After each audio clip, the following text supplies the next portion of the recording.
अस्सलाम वालेकुम वरहमतुल्लाहि वबरकातुहू। Dear students, welcome to Mentor MD CAT. मेरा नाम डॉक्टर सैयद नुमान अमजद है। फिजिक्स के वन शॉट लेक्चर सीरीज में मैं आपको खुशामदीद कहता हूं। ये सारे के सारे लेक्चर जो आप इस वन शॉट सीरीज में लेंगे, ये रिवीजन सॉर्ट ऑफ लेक्चर्स होंगे। हमने जितनी भी चीज़ें अपने माइक्रो स्टडी प्लान में इंडिविजुअल टॉपिक्स में डिवाइड करके पढ़ी हैं, उनके क्विजेज किए, उनके वीकली टेस्ट, फिर सुपर लेक्चर्स हुए, उन सारी चीज़ों को समराइज करके पूरे के पूरे हफ्ते का काम 1 घंटे में आपके सामने प्रेजेंट में करूंगा। So one shot lecture series में हमारा पहला चैप्टर जो है दैट इज इलेक्ट्रोस्टैटिक्स। हम कोशिश करेंगे चीज़ें जो हमने स्कैटर्ड फॉर्म में पढ़ी हैं, इंडिविजुअली डिटेल्ड फॉर्म में पढ़ी हैं, उनकी समरी बना के आपके सामने पेश करूं। आपको मुख्तलिफ टेबल्स मिलेंगी, बुलेट पॉइंट्स मिलेंगे, जो कि सारे के सारे इंपॉर्टेंट पॉइंट्स को अच्छे तरीके से समराइज करके आपके सामने पेश करेंगे, ताकि आपके सारे ओल्ड कॉन्सेप्ट्स रिवाइज हो जाएं।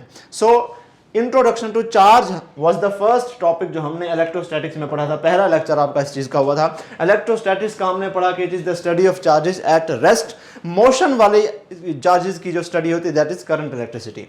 हमने कहा कि चार्ज बेसिकली मटेरियल पार्टिकल की फंडामेंटल प्रॉपर्टी है। अगर कोई मैटर पार्टिकल नहीं है तो उसमें चार्ज नहीं होगा। Non material particle, massless particles के ऊपर चार्ज नहीं हो सकता। This is the reason photons don't have charge. ये उसकी फंडामेंटल प्रॉपर्टी है, जिसका मतलब ये है कि इसकी रीजन ऑफ एग्जिस्टेंस हमें नहीं पता। ग्रेविटेशन हो गया, मैग्नेटिक फोर्स हो गई, मैग्नेट क्यों है, क्यों अट्रैक्ट करता है, वी डोंट नो। ये मैग्नेटिज्म एक फंडामेंटल प्रॉपर्टी है। इस तरह पॉजिटिव चार्जेस रिपेल क्यों करते हैं, या पॉजिटिव नेगेटिव चार्जेस अट्रैक्ट क्यों करते हैं, फंडामेंटल प्रॉपर्टी है, हमें नहीं पता क्यों करते हैं, बस करते हैं। So fundamental property of matter due to which it attracts और रिपेल्स अनदर चार्ज ऑब्जेक्ट। ठीक हो गया। फंडामेंटल प्रॉपर्टी का हमने हल्का सा इंट्रोडक्शन पढ़ा था। इंपॉर्टेंट पॉइंट्स जो हैं चार्ज के हवाले से वो जो हैं, पहली चीज law of conservation of charge, कि charge can not be destroyed, it can not be created. But law of conservation of charge में एक चीज हमने law of conservation of mass और एनर्जी से डिफरेंट पढ़ी थी। वो ये थी कि आप एट द सेम टाइम अगर एक पॉजिटिव और एक नेगेटिव चार्ज क्रिएट करें तो कर सकते हैं। आप एट द सेम टाइम एक पॉजिटिव और एक नेगेटिव चार्ज अगर डिस्ट्रॉय करें तो भी कर सकते हैं। ठीक है। Total amount of net charge on the universe should remain constant. ये एक law of conservation of charge का डिफरेंस था law of conservation of mass और एनर्जी से। उसमें होता है कि आप जो भी हो, आप बना ही नहीं सकते मास, आप एनर्जी क्रिएट कर ही नहीं सकते, ना एनर्जी को डिस्ट्रॉय कर सकते हैं, ना ही मास क्रिएट कर सकते हैं, ना ही डिस्ट्रॉय कर सकते हैं। यहां पर है कर सकते हैं, लेकिन आप पेयर्स की फॉर्म में जितना पॉजिटिव क्रिएट करें उतना नेगेटिव करें या डिस्ट्रॉय करें पेयर्स की फॉर्म में तो कर सकते हैं। दूसरी चीज law of quantization of charge. हमने कहा मैक्रोस्कोपिक ऑब्जेक्ट्स के ऊपर चार्ज जब लिया जाता है या दिया जाता है, कैसे चार्ज करते हैं मैक्रोस्कोपिक ऑब्जेक्ट को, या तो उसके ऊपर इलेक्ट्रॉन्स डालते हैं या इलेक्ट्रॉन्स निकालते हैं। तो आप या तो एक इलेक्ट्रॉन डालेंगे तो एक इलेक्ट्रॉन जितना चार्ज आ जाएगा, 2 इलेक्ट्रॉन डालेंगे तो 2 इलेक्ट्रॉन जितना। सो अगर आप n नंबर ऑफ इलेक्ट्रॉन्स डालेंगे तो n टाइम्स e जितना चार्ज आ जाएगा। Whereas n is the integral multiple of e। और E क्या है? E है एलिमेंट्री चार्ज, यानी कि चार्ज ऑन इलेक्ट्रॉन, जिसकी वैल्यू होती है 1.6 × 10⁻⁻⁹ कूलम। इसका मल्टीपल ही आप चार्ज किसी ऑब्जेक्ट के ऊपर दे सकते हैं।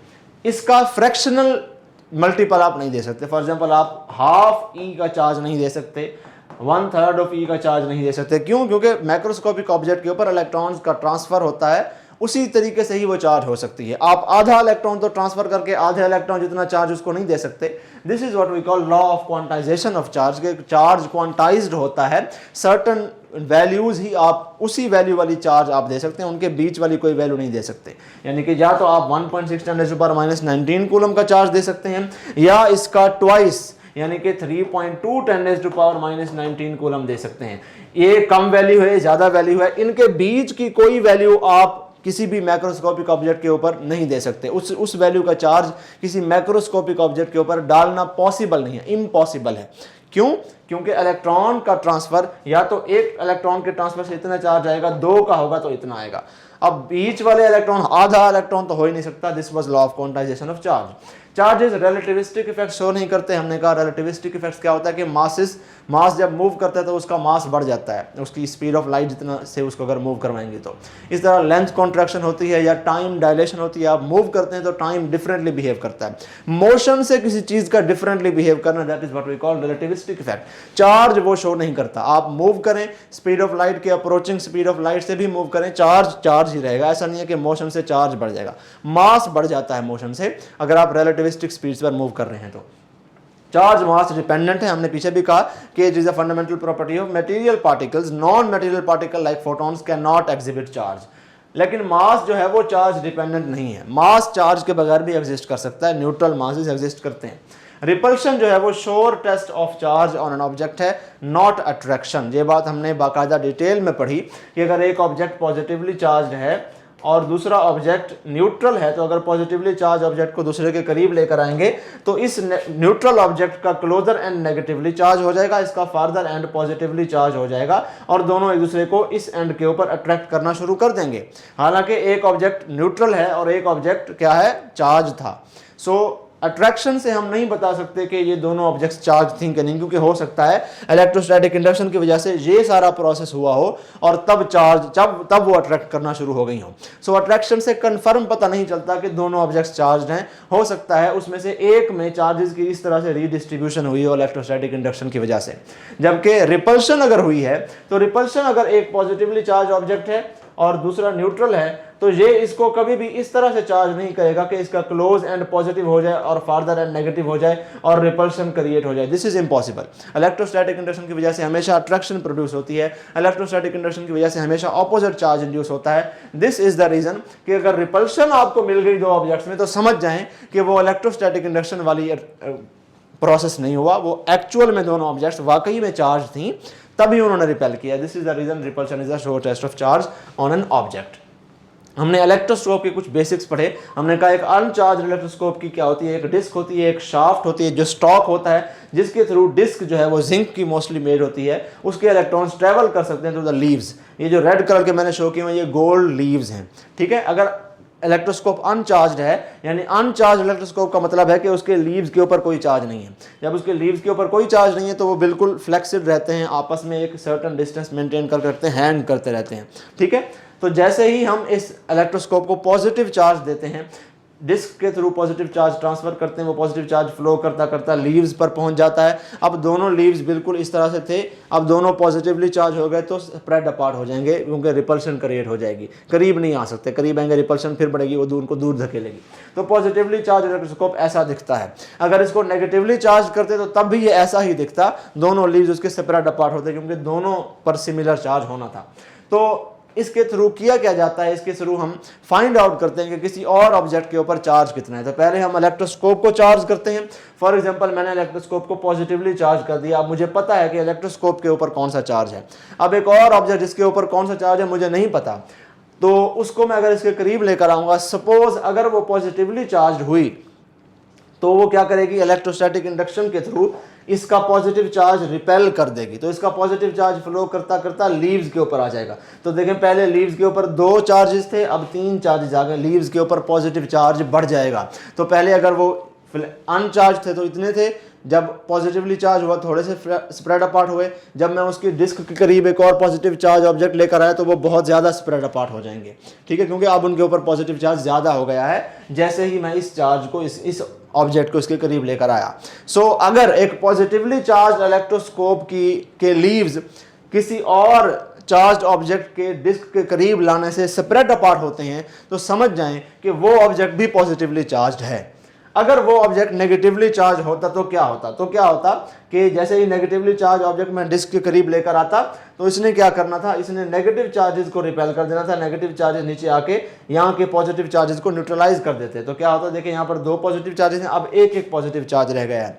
तो अगर नॉर्मली इस कंडीशन में वो इतने स्प्रेड अपार्ट थे, तो जैसे ही मैं नेगेटिवली चार्ज ऑब्जेक्ट को डिस्क के करीब लेकर आऊंगा, उनकी जो ये स्प्रेड अपार्ट जितने थे अब कम स्प्रेड अपार्ट हो जाएंगे, थोड़े से करीब आ जाएंगे, क्योंकि इनके ऊपर पॉजिटिव चार्ज अब कम हो गया है। सो अगर एक पॉजिटिवली चार्ज इलेक्ट्रोस्कोप के लीव्स पहले जितनी रिपल्शन में थे अब कम हो गए हैं, अगर उसके करीब किसी और ऑब्जेक्ट को लाया जाता है, ऐसा अगर आपको देखने को मिलता है, तो समझ जाएं कि वो जो ऑब्जेक्ट आप करीब लेकर आए हैं वो नेगेटिवली चार्ज है, ठीक है। एग्जैक्टली इसका ऑपोजिट भी होता है कि अगर आप इलेक्ट्रोस्कोप को नेगेटिवली चार्ज कर दें और उसकी डिस्क के करीब एक नेगेटिव चार्ज ऑब्जेक्ट को लेकर आएं तो लीव स्प्रेड अपार्ट हो जाएंगे। अगर आप इलेक्ट्रोस्कोप को नेगेटिवली चार्ज करते हैं और उसके डिस्क के करीब पॉजिटिवली चार्ज ऑब्जेक्ट को लेकर आते हैं तो उसके लीव स्प्रेड अपार्ट पहले होंगे, करीब आ जाएंगे। So it's all about the nature of charge. Electroscope का जो चार्ज होगा, अगर उसके ऑपोजिट वाला चार्ज उसके करीब आएगा तो उसके लीव्स क्लोज आ जाएंगे। अगर इलेक्ट्रोस्कोप का जो भी चार्ज होगा, चाहे पॉजिटिव चाहे नेगेटिव, उस जैसी चार्ज ऑब्जेक्ट उसकी डिस्क के करीब लेकर आएंगे तो उसके लीव्स स्प्रेड अपार्ट हो जाएंगे। This was the concept of electroscope. हमने कूलम्स लॉ पढ़ा। हमने कहा अगर आपके पास 2 चार्जेस हैं और एक Q1 है, एक Q2 है, और उनके बीच में डिस्टेंस जो है वो R है, ये Q1 है, ये Q2 है, इनके बीच में जो फोर्स ऑफ अट्रैक्शन या रिपल्शन होगी that will be proportional to the product of charges, that will be inversely proportional to the square of distance between them, और इनको कंबाइन करके हमारे पास ये एक कांस्टेंट आ जाता था विच वाज कूलम्स कांस्टेंट, और इसकी जो वैल्यू थी that was 9 multiplied by 10⁻⁹ newton metre square पर कूलम स्क्वायर फॉर वैक्यूम। ठीक है, और हमने कहा कि कूलम कांस्टेंट की जो वैल्यू है ये मीडियम के चेंज करने से भी चेंज होती है, वैक्यूम से एयर कर देंगे चेंज हो जाएगी, और अगर आप सिस्टम ऑफ यूनिट्स को चेंज कर देंगे तब भी चेंज हो जाएगी। Right now 9 multiplied by 10⁻⁹ newton metre square पर coulomb square, this is the value when the units are in SI। ठीक है, अब K इज इक्वल टू 4πε0 होता है, इसमें जो ε0 है this is not the Coulomb's constant. Mostly बच्चे यहाँ पर मिस्टेक करते हैं, इसको कूलम्स कांस्टेंट समझ लेते हैं। This is permittivity of free space, इसकी वैल्यू अलग है, इसका यूनिट भी अलग है, इसका यूनिट है कूलम स्क्वायर पर न्यूटन पर स्क्वायर मीटर, और इसकी वैल्यू है 8.85 10⁻⁻12। ठीक हो गया, this was the Coulomb's law. फिर हमने vector form of Coulomb's law पढ़ी, हमने कहा F is equal to K Q1 over R square. तो है फॉर एग्जाम्पल ये एक चार्ज है Q1 और एक चार्ज है Q2, तो F12 will be the force on charge 1 due to charge 2 and R12 will be the unit vector of that force. Unit vector का कॉन्सेप्ट हम फोर्स एंड मोशन में पढ़ चुके हैं कि it indicates the direction of one particular vector, its own magnitude is 1 units. ठीक है, तो R12 एक यूनिट वेक्टर है, वो बता रहा है कि डायरेक्शन क्या है। तो हाँ, अगर हम F12 फाइंड करना चाह रहे हैं इन वेक्टर फॉर्म, यानी कि force on charge 1 due to charge 2 find out करना चाह रहे हैं, तो इसका पहले मैग्नीट्यूड लिखेंगे जो कि K Q1 over R square है, और फिर इसको मल्टीप्लाई कर देंगे हम उस यूनिट वेक्टर से जो कि हमने यहाँ पर ड्रॉ किया हुआ है। Right now that unit vector is R12, इसके ऊपर मैं लगा दूंगा हैट। इसी तरह F21 is the force experienced by charge 2 due to charge 1, और इसका यूनिट वेक्टर R21 है, यहाँ पर आपको रेड एरो से शो किया गया है। तो उसकी अगर वेक्टर फॉर्म लिखेंगे तो आप लिखेंगे F21 इज इक्वल टू, पहले आप मैग्नीट्यूड लिखेंगे, magnitude of this force will be exactly similar to this force because दोनों फोर्सेज कूलम्स फोर्सेज हैं। कूलम्स फोर्स म्यूचुअल फोर्स होती है, अगर ये ऑब्जेक्ट उसके ऊपर 10 न्यूटन फोर्स लगा रहा है तो ये वाला चार्ज भी इस चार्ज के ऊपर 10 न्यूटन फोर्स ही लगाएगा, तो दोनों का मैग्नीट्यूड तो सेम ही होगा। तो मैग्नीट्यूड मैंने दोनों का वही, इसका भी वही लिख दिया जो उसका लिख रहा था। आगे यूनिट वेक्टर चेंज कर दिया, R12 की बजाय R21 कर दिया बिकॉज डायरेक्शन इसकी डिफरेंट है। So this is how you use Coulomb's law to find out the vector form. एक और चीज जो हमने कही थी कि कोई भी unit vector for example R21 या R12, these vectors are equal to, these unit vectors are equal to vector over its magnitude।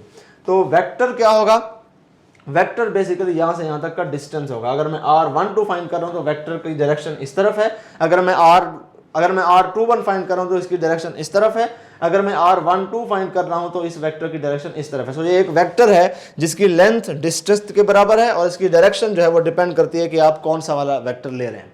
सो अगर मैं R21 की बात करता हूँ इस वाले यूनिट वेक्टर की, तो इसका वेक्टर जो है that will be directed from this direction to this direction, तो मैं ऊपर वही वेक्टर लिख रहा हूँ R21, और इसका magnitude is equal to the distance between these two vectors, तो मैंने नीचे लिख दिया R। इसी तरह अगर मैं R12 का यूनिट वेक्टर लिख रहा हूँ तो it will be also equal to vector over its magnitude. तो वेक्टर क्या है, vector is equal to the distance between these two objects, तो इसका मैग्नीट्यूड R ही है, लेकिन इसकी डायरेक्शन जो है ये यहाँ से यहाँ तरफ, यहाँ से यहाँ है। सो R12 vector over its magnitude, इस चीज़ को अगर आप यहाँ पर पुट करेंगे तो आपके पास क्या हो जाएगा कि F12 will be equal to now K Q1 over R square multiplied by R12 divided by R। इस तरह ये वाली वैल्यू भी इस तरह से हो जाएगी कि F21 is equal to K Q2 over R square multiplied by R21 vector hat नहीं, अब ये पूरा वेक्टर है, डिवाइडेड बाय R, और ये R इधर मल्टीप्लाई हो जाएगा तो इसको मैं R³ लिख दूंगा, यहाँ से R कैंसिल कर दूंगा। सो K Q1 ओवर R³ आएगा और आगे पूरा वेक्टर आएगा। अगर आगे आप पूरा वेक्टर की बजाय यूनिट वेक्टर लिखते हैं तो फिर यहाँ पर R स्क्वायर आएगा। इसी तरह यहाँ पर भी यहाँ से R हटा के इधर क्यूब लिख सकते हैं। अगर आगे आप पूरा वेक्टर लिखते हैं तो यहाँ पर डिनोमिनेटर में क्यूब आएगा, और अगर आगे आप सिर्फ यूनिट वेक्टर लिखते हैं तो यहाँ पर डिनोमिनेटर में R स्क्वायर आएगा। इस बेस पर आपसे MCQs पूछे जा सकते हैं, और आपको ये डिफर करना आना चाहिए कि आगे यूनिट वेक्टर है कि पूरा वेक्टर है। आगे यूनिट वेक्टर होगा तो उधर आपने देखना है कि R³ तो नहीं है, अगर होगा तो गलत होगा। अगर आगे पूरा वेक्टर है तो उधर देखना है कि उधर कहीं आर स्क्वायर तो नहीं है, अगर होगा तो गलत होगा, वो ऑप्शन रूल आउट कर देंगे। तो ये हमने वेक्टर फॉर्म पर लिए कुछ इंपॉर्टेंट पॉइंट्स हैं जो मैं समराइज करना चाहूँगा। पहली चीज़ Coulomb's law, coulomb's force mutual force है, जैसा कि मैं पहले बता चुका हूँ। एक चार्ज दूसरे पे उतनी ही फोर्स लगाएगा जितना दूसरा पहले पे लगाएगा। कूलम्स फोर्स अट्रैक्टिव भी हो सकती है, रिपल्सिव भी हो सकती है। मैग्नेटिक फोर्स जो है वो भी अट्रैक्टिव है, रिपल्सिव है, लेकिन ग्रेविटेशनल फोर्स सिर्फ अट्रैक्टिव होती है। Coulomb's force acts along the line joining the centres of two charges. अगर ये पॉजिटिव चार्ज है, ये पॉजिटिव चार्ज है, मैं चाहता हूँ इसके ऊपर ये चार्ज फोर्स किस डायरेक्शन में लगा रहा है, तो मैं इन दोनों चार्जेस को एक लाइन से जोड़ दूंगा। अब इसी लाइन के अलोंग अगर ये दोनों पॉजिटिव चार्जेस हैं तो इस तरफ फोर्स लगेगी, अगर ये वाला नेगेटिव होता तो इस तरफ फोर्स लगती। ऊपर नीचे दाएं बाएं ये इधर उधर ये वाली फोर्सेज नहीं हो सकती, पॉसिबल ही नहीं है, बिकॉज ये वाले सारे vectors line joining the two nuclei के अलोंग नहीं है। तो अगर आपने एक लाइन ड्रॉ कर ली है तो आपको पता होना चाहिए कि अब कूलम्स फोर्स इसी लाइन के अलोंग होगी, या इस तरफ, दो ही पॉसिबल डायरेक्शंस होंगी। अब इस तरफ होगी कि उस तरफ होगी, वो डिपेंड करेगा कि नेचर ऑफ चार्ज क्या है, पॉजिटिव है कि नेगेटिव है। पॉजिटिव है तो रिपल्सिव फोर्स एक्सपीरियंस करेगा तो डायरेक्शन इस तरफ होगी, अगर ये नेगेटिव होता तो अट्रैक्टिव फोर्स एक्सपीरियंस करता, डायरेक्शन इस तरफ होती। तो Coulomb's law works only for point charges. एक और पॉइंट है, पॉइंट चार्जेस होने चाहिए, बड़े साइज के चार्जेस नहीं होने चाहिए। इसकी रैशनल क्या है, अगर बड़ा चार्ज ले लेंगे तो यहाँ से यहाँ तक का डिस्टेंस आप मेजर करके आपने फार्मूले में पुट कर देना है। हालांकि कूलम्स लॉ में जो है आपने सेंटर से डिस्टेंस लेना होता है, तो ये वाला डिस्टेंस इग्नोर हो जाता है मोस्टली अगर साइज जो है वो चार्जेस का बड़ा हो, क्योंकि अंदर से जाकर डायमीटर तो किसी ने मेजर करना, ठीक है ना। तो ये वाला डिस्टेंस जो है, ये थोड़ा सा डिस्टेंस आर ये हो गया, थोड़ा सा डिस्टेंस आर ये हो गया, ये इग्नोर हो जाएगा। आप ये बाहर वाला डिस्टेंस मेजर करके डाल देंगे, जवाब गलत आ जाएगा। तो इसलिए हम कोशिश करते हैं कि चार्जेस जो हैं वो बिल्कुल छोटे छोटे हों, पॉइंट चार्जेस हों, ताकि आप उनका जो डिस्टेंस लें वो एग्जैक्ट आपको आंसर दे, अगर आप उसी डिस्टेंस को ही पुट कर दें उसमें। सो पॉइंट चार्जेस होने चाहिए। इसका दूसरा नाम होता है जीरो डायमेंशनल चार्जेस। ये 1 डायमेंशन है, ये अब 2 डायमेंशन हो गई है, एक प्लेन बन गया। 3 डायमेंशन होगी तो मैं तीसरी डायमेंशन भी बना दूंगा। 0 डायमेंशन होगी कि जिसमें बिल्कुल सिंपल पॉइंट है, ना लेंथ है, ना विड्थ है, ना हाइट है। अगर दो नॉन पॉइंट चार्जेस बहुत ही दूर हों तो फिर हम उनको अप्रॉक्सीमेटली पॉइंट चार्जेस के तौर पे कंसीडर कर सकते हैं, क्योंकि ये पॉइंट चार्जेस अब इतने दूर हैं कि इनका ये डायमीटर और रेडियस बहुत छोटा है as compare to the distance between these 2 charges, तो हम उसको इग्नोर कर सकते हैं। We can consider them as point charges. दूसरी चीज़, कूलम्स लॉ सिर्फ स्टेशनरी चार्जेस के लिए है, मूविंग चार्जेस के लिए नहीं है, बिकॉज मूविंग चार्जेस की अपनी मैग्नेटिक फील्ड भी होती है, थोड़ा सा इंटरफेरेंस हो जाती है, तो उसमें फिर थोड़ा सा इलेक्ट्रिक फील्ड भी, उस तरह से आप इलेक्ट्रिक फील्ड लाइंस भी ड्रॉ नहीं कर सकते। It's quite hard to actually speculate the pattern of electric fields while the charge is moving, तो उसको हम कंसिडर नहीं करते, हम सिंपल रखते हैं चीज़ को, हम स्टेशनरी चार्जेस के लिए ही कंसिडर करते हैं। सो कूलम्स लॉ के ग्राफ्स अब आ जाते हैं, काफ़ी इंपॉर्टेंट है। हमने पढ़ा कि फोर्स जो है वो inversely proportional to R square है, तो अगर आप एक्स एक्सिस पर आर स्क्वायर लेते हैं, फोर्स क्या है, inversely proportional to R square है। ये वाली क्वांटिटी के ये वाली क्वांटिटी इन्वर्सली प्रोपोर्शनल है, तो ये वाली क्वांटिटी एक्स एक्सिस पर प्लॉट कर दें और ये वाली क्वांटिटी वाई एक्सिस पर प्लॉट कर दें, तो इन्वर्सली प्रोपोर्शनल का ग्राफ जो होता है वो इस किस्म का बनता है। ठीक है, अगर मैं इस तरह से करूं कि फॉर्मूला वही है, f is inversely proportional to R square, लेकिन अब इसको मैं एज अ होल एक क्वांटिटी कंसीडर करूं और इसको एज अ होल एक क्वांटिटी कंसीडर करूं और 1/r स्क्वायर ये वाली क्वांटिटी x एक्सिस पर प्लॉट कर दूं, f ये वाली क्वांटिटी y एक्सिस पर प्लॉट कर दूं, तो आप यहां पर देखें ये वाली क्वांटिटी इस वाली क्वांटिटी के अब डायरेक्टली प्रोपोर्शनल है। अब 1/r स्क्वायर और f आपस में डायरेक्टली प्रोपोर्शनल है, तो डायरेक्टली प्रोपोर्शनल का लीनियर ग्राफ बनेगा।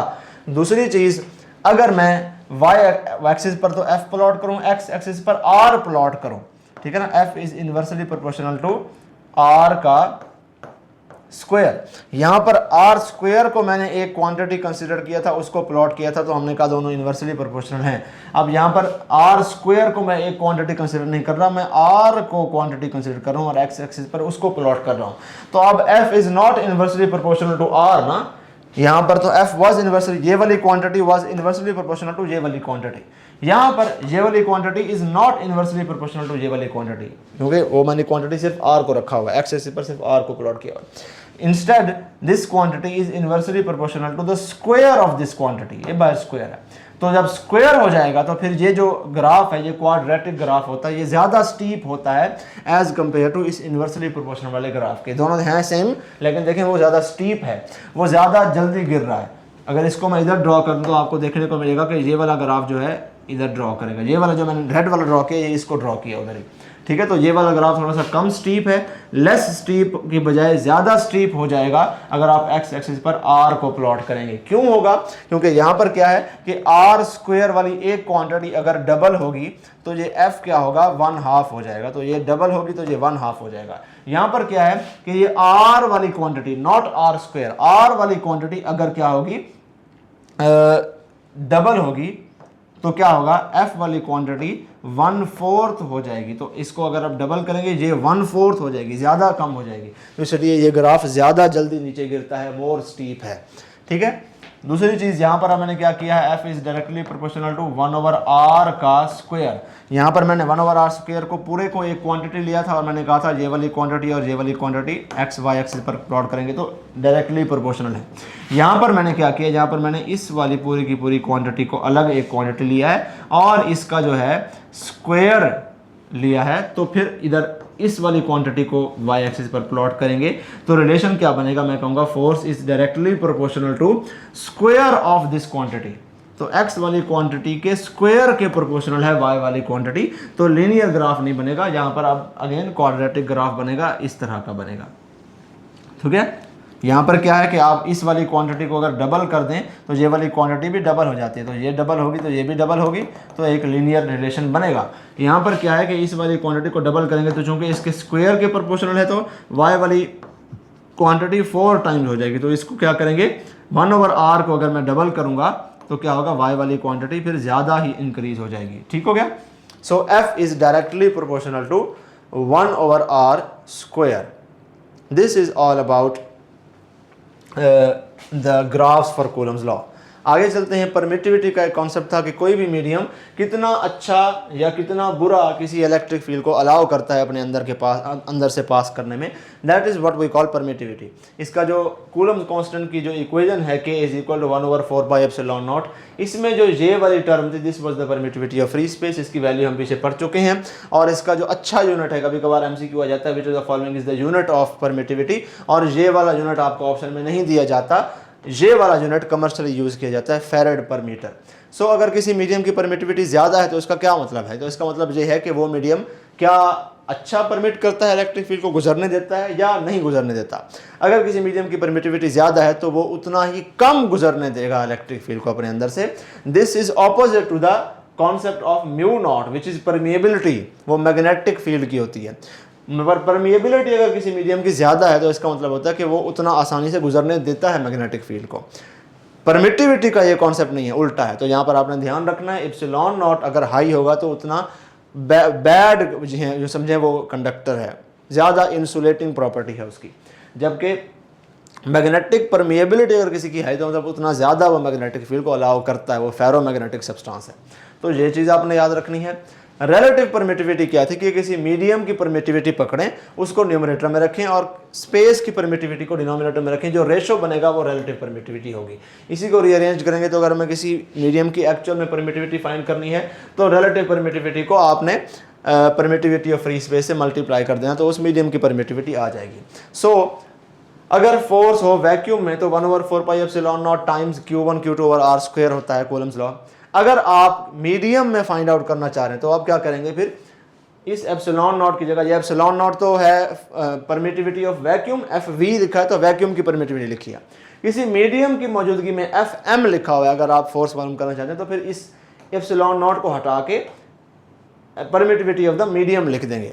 Permittivity of the medium is basically product of relative permittivity and permittivity of free space. तो आप ER टाइम्स E0 लिख देंगे, epsilon R times epsilon not लिख देंगे, फिर हमारे पास ये वाला फार्मूला जो है इसका बन जाएगा।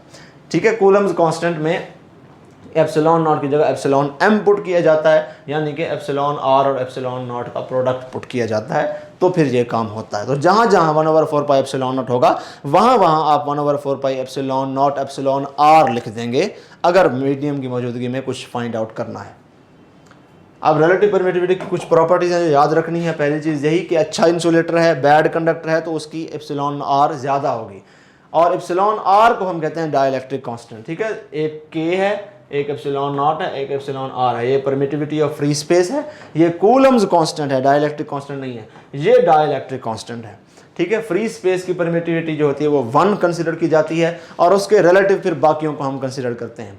बाकी जितने भी मीडिया हैं उनकी परमिटिविटी फ्री स्पेस से ज़्यादा ही है, यानी कि फ्री स्पेस ज़्यादा अलाउ करती है, सबसे ज़्यादा अलाउ करती है इलेक्ट्रिक फील्ड को। बाकी जितने भी हैं वो कम कम अलाउ करते हैं, क्योंकि उनकी परमिटिविटी ज़्यादा है। परमिटिविटी ज़्यादा तो वो कम अलाउ करेंगे इलेक्ट्रिक फील्ड को। मेटल्स की परमिटिविटी जो होती है वो इन्फिनिटी होती है, यानी कि वो बहुत ही स्टॉप कर देते हैं एक्सटर्नल फील्ड को, अच्छा खासा रोक देते हैं। ठीक है, Fm for two charges having metal as their medium is 0। हमने कहा force in a medium is equal to 1/4 pi epsilon naught epsilon R times Q1 Q2 over R square. अब डिनोमिनेटर में अगर आप एप्सिलॉन आर पुट करेंगे metal के case में तो आपको इन्फिनिटी पुट करना पड़ेगा। डिनोमिनेटर में अगर इन्फिनिटी पुट करते हैं तो जवाब 0 आता है। सो अगर दो मेटल्स हैं, अगर दो चार्जेस हैं और उनको रखा हुआ है, उनके बीच में मेटल एज अ डाइलेक्ट्रिक डाला हुआ है, तो उनके बीच में इलेक्ट्रिक फोर्स 0 होगी। ठीक है, ये समझने वाली बात है थोड़ी सी। वैसे लगता है ऐसे है कि मेटल्स तो इलेक्ट्रिक फील्ड को अलाउ करना चाहिए उनको, वो तो कंडक्टर हैं, वो कंडक्टर हैं, वो इंसुलेटर नहीं है। कोई भी ऑब्जेक्ट अगर इस एक्सट्रीम के ऊपर है कंडक्टर, इस एक्सट्रीम के ऊपर है इंसुलेटर, और बीच में अगर कोई ऑब्जेक्ट जितना ज़्यादा इंसुलेटर वाली प्रॉपर्टी शो करेगा उतना ही ज़्यादा उसकी परमिटिविटी होगी। ठीक है, और जितना ज़्यादा वो कंडक्टर वाली प्रॉपर्टी शो करेगा उतनी ही कम उसकी होनी चाहिए। लेकिन ये चीज़ है इलेक्ट्रिक करंट के लिए। ठीक है, इलेक्ट्रिक फील्ड को कंडक्ट करने की सलाहियत डिफरेंट होती है। ठीक है, मेटल्स का ये केस होता है कि बाहर वाली इलेक्ट्रिक फील्ड को वो शील्ड कर देती हैं, इसलिए एक मेटल इनक्लोजर में जब किसी ऑब्जेक्ट को रखा जाता है तो बाहर वाली इलेक्ट्रिक फील्ड अंदर नहीं आ पाती। ठीक है, तो मेटल्स की ये चीज़ आपने याद रखनी है। इसको इंट्यूशन से अपना कॉन्सेप्ट लड़ाने नहीं बैठ जाना। तो कॉन्सेप्ट लड़ाते हैं, उनको लगता है कि मेटल तो बहुत अच्छा कंडक्टर है तो इसकी परमिटिविटी तो बहुत ही कम होनी चाहिए, गलत कर देते हैं आप आंसर। ये ठीक करना है इसको। उसके अलावा कुछ वैल्यूज़ आपने याद रखनी है, ये आपका रट्टे वाला काम है। ये सारी की सारी चीज़ें एग्जैक्टली वैल्यूज़ पूछी जाती हैं वर्ड टू वर्ड कि बताएं जर्मेनियम की क्या है, बताएं वाटर की क्या है, तो इसको याद करना है आपने। इलेक्ट्रिक फील्ड का कॉन्सेप्ट हमने पढ़ा। हमने कहा कि चार्ज के इर्द गिर्द कोई ऐसी स्पेस है जिसके अंदर किसी और चार्ज को रखें तो वो चार्ज उस चार्ज के ऊपर फोर्स एक्सर्ट करना शुरू हो जाए। अगर उस रीजन ऑफ स्पेस के बाहर रखेंगे तो वो सोर्स चार्ज उस चार्ज के ऊपर एक्सर्ट नहीं करेगा फोर्स। हमने कहा कि चूंकि ये एक फिजिकल क्वांटिटी है, पॉजिटिव और चार्जेस और नेगेटिव चार्जेस के केस में डिफरेंट होती है। इसकी कुछ प्रॉपर्टीज़ है फिजिकल क्वांटिटी की। एक तो ये वेक्टर क्वांटिटी है, इसकी डायरेक्शन क्या होगी, इसकी direction same as electric force होगी कि एक पॉजिटिव चार्ज है, अगर मैं यहाँ पर एक पॉजिटिव टेस्ट चार्ज रखूँ तो ये पॉजिटिव चार्ज इस पॉजिटिव चार्ज के ऊपर किस तरफ फोर्स लगाएगा, आउटवर्ड्स, तो मैं कहूँगा इलेक्ट्रिक फील्ड की डायरेक्शन भी आउटवर्ड्स ही है। नेगेटिव चार्ज है, इसके बाहर अगर मैं यहाँ पर एक पॉजिटिव टेस्ट चार्ज रखूँगा तो ये उसके ऊपर किस तरफ फोर्स लगाएगा, इनवर्ड, तो मैं कहूँगा नेगेटिव चार्ज की इलेक्ट्रिक फील्ड भी इनवर्ड ही है। टेस्ट चार्ज को हमेशा पॉजिटिव रखना है। यूनिट इसका क्या है जनाब, यूनिट है इसका न्यूटन पर कूलम। इसी से आप इसकी डायमेंशंस क्रिएट कर सकते हैं। डायरेक्शन की मैंने बात कर दी। Electric field positive negative, mostly हम इसके साथ हमेशा पॉजिटिव साइन ही लगाते हैं, लेकिन चूंकि वेक्टर क्वांटिटी है तो अगर एक डायरेक्शन को रेफरेंस ले लेंगे तो अगर इलेक्ट्रिक फील्ड उस डायरेक्शन के ऑपोजिट है तो नेगेटिव कंसिडर होगी, उस डायरेक्शन के अलॉन्ग है तो पॉजिटिव कंसिडर होगी। ठीक हो गया। फॉर्मूला इसका क्या है, electric field is equal to force पर यूनिट चार्ज।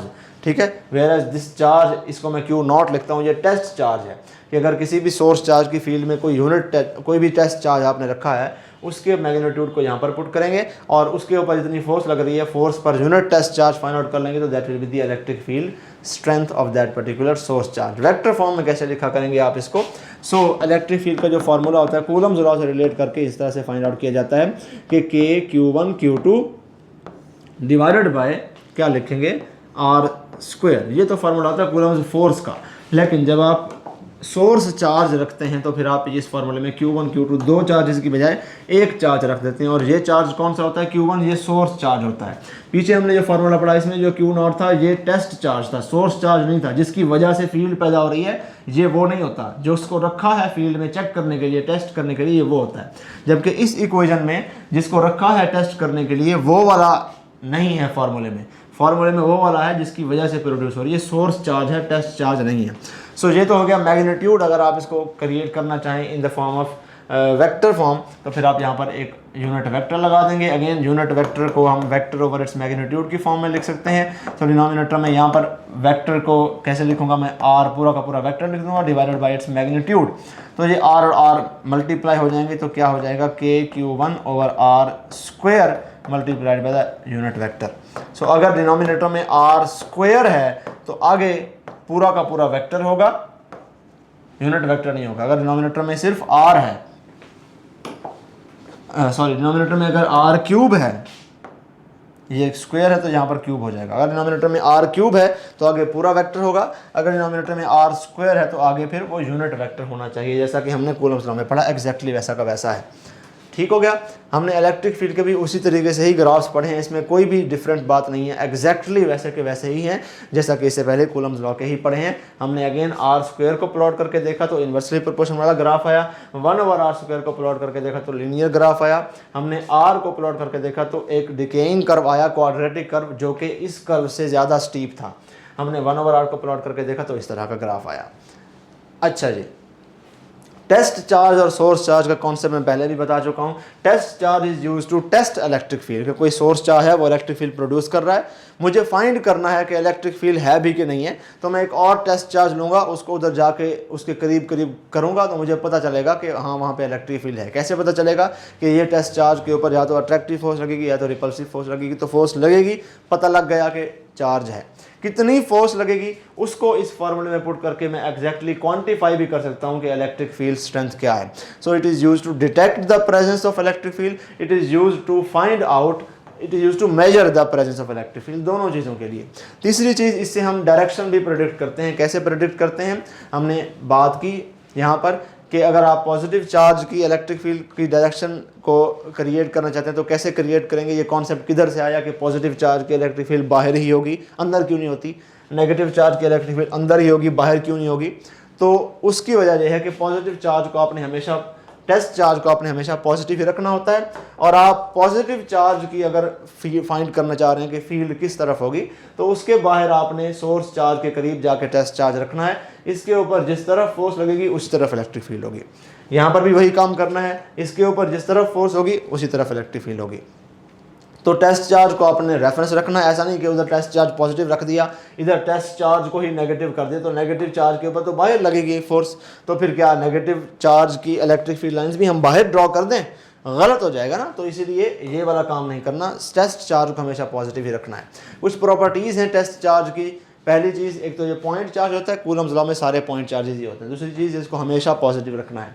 तीसरी चीज़ क्या है कि अगर हम पॉइंट चार्ज रखेंगे तो उससे क्या होगा, कूलम्स लॉ अप्लाई हो जाएगा। पॉजिटिव चार्ज रखेंगे तो उससे क्या होगा कि एक रेफरेंस मिल जाएगी, एक स्टैंडर्ड बन जाएगा, तो तब पॉजिटिव चार्ज की इलेक्ट्रिक फील्ड लाइंस बाहर की तरफ आएंगी, नेगेटिव चार्ज की इलेक्ट्रिक फील्ड लाइंस इनवर्ड्स आएंगी।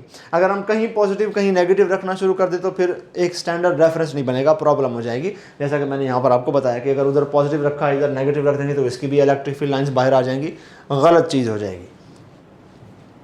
उसके बाद हमने इलेक्ट्रिक फील्ड लाइंस पढ़ी। हमने कहा इलेक्ट्रिक फील्ड लाइंस को, इलेक्ट्रिक फील्ड की प्रेजेंस को और उसकी कितनी मेजरमेंट है, दोनों चीज़ों को क्वालिटेटिवली भी और क्वांटिटेटिवली भी रिप्रेजेंट करने के लिए हम लाइंस ड्रॉ करते हैं। इमेजिनरी लाइंस होती हैं स्पेस में, इससे हमें पता चलता है कि इलेक्ट्रिक फील्ड है कि नहीं है।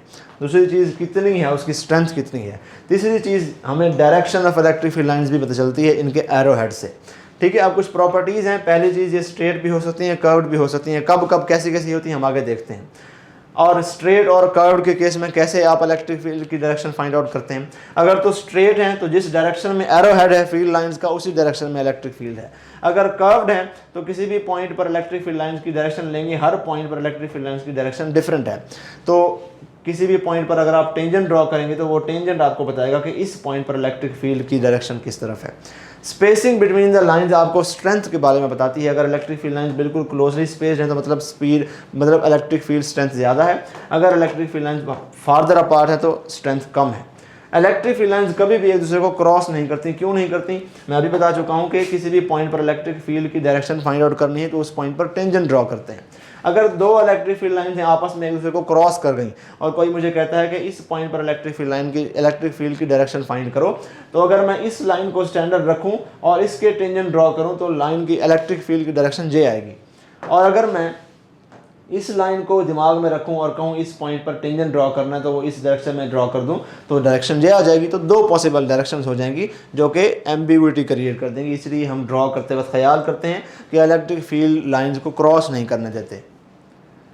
पॉजिटिव चार्ज के केस में इलेक्ट्रिक फील्ड लाइंस का पैटर्न जे होगा, नेगेटिव चार्ज के केस में इलेक्ट्रिक फील्ड लाइंस का पैटर्न जे होगा। This is radially outward pattern, this is radially inward pattern. अगर एक पॉजिटिव और नेगेटिव प्लेट है आपस में बिल्कुल पैरेलल रखी जाएं तो उनके बीच में बिल्कुल यूनिफॉर्मली स्पेस्ड लाइंस होती हैं जो कि पॉजिटिव प्लेट से निकलती हैं, नेगेटिव प्लेट पर जाती हैं। इससे पता चलता है कि यूनिफॉर्म इलेक्ट्रिक फील्ड है। एडजेस के ऊपर हल्की सी जो है डिस्टॉर्ट हो जाती हैं। This is what we call fringing effect. Positive और नेगेटिव चार्जेस अगर रखे हैं ग्रुप की फॉर्म में तो उनके बीच में इलेक्ट्रिक फील्ड लाइन का पैटर्न जे होगा। पॉजिटिव से स्टार्ट होंगे, नेगेटिव की तरफ चली जाएंगी इलेक्ट्रिक फील्ड लाइंस। अगर एक पॉजिटिव और पॉजिटिव चार्ज रखा जाए सिमिलर चार्जेस तो उस केस में बीच में सेंट्रल रीजन में इलेक्ट्रिक फील्ड लाइंस रिपेल हो जाती हैं, आपस में मिक्स नहीं होती। जिस तरह से इसमें आपस में मिल गई थी, मर्ज हो गई थी, इसमें वैसे नहीं होती, रिपल्शन शो करती हैं। और सेंटर में यहाँ पर एक पॉइंट होता है which is called the neutral point.